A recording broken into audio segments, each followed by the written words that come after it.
আমার মনে হয় একটা সার্টেন টাইমের পরে আহ, একটা সময়ের পরে এই যে গুড বুকে থাকার ব্যাপারটা নিজেদেরকে একটু বের করে নেওয়া উচিত। মানে অনেক সময় আমরা মনে করি যে it is better not to better, it is dignified when you don't respond, but it is not applicable all the time throughout your life, because sometimes you really, because if the good people are keep if the good people keep quiet, sometimes it is কে আমাদের সোসাইটিতে দুষ্টু লোকেরা তখন ভাবতে শুরু করে, they try to take advantage.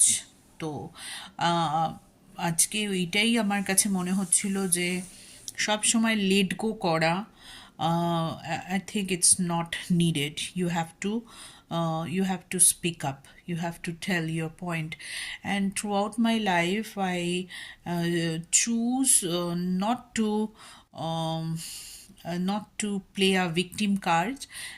There are a lot of things happens, but I kept quiet, and এত পৃথিবীতে মানুষের সমস্যা ওগুলো দেখতে দেখতে তখন মনে হয় যে it's better to let go. কিন্তু আমি এখন ফিল করি যে যত চুপ করে থাকলে তত মনে হয় যে এটা পরের যারা এটাকে ফেস করেনি, কোনো অডস যারা ফেস করেনি তাদের জন্য it's going to be helpful. কারণ যারা অলরেডি ফেস করেছে কিছু লাইফে, তারা যদি মুখ বন্ধ রাখে এবং মানে ট্রুথটাকে হিডেন করার চেষ্টা করে, দেন দ্য রিয়ালিটি এটা বাইরে আসবে না। সেই জন্য এটা খুব মাঝে মধ্যে এটা দরকার যে আমরা এই ব্যাপারটাকে নিয়ে বলি বা ডিসকাস করি সবার সঙ্গে। তো I think the time came, slowly I should also talk about it.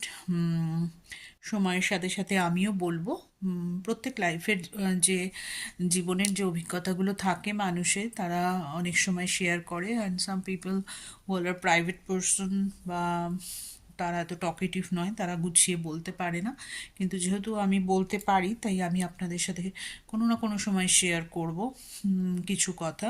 Even আমি দেখেছি যে এগুলো আমাকে আমার ইভেন ফ্যামিলির লোকজনও মাঝে মাঝে জাজ করার চেষ্টা করেছে। সুতরাং আমি তাদের সঙ্গেও কোনোদিনও এই যা ঘটনাগুলো আছে সেগুলোকে শেয়ার করিনি। লাইফে অনেক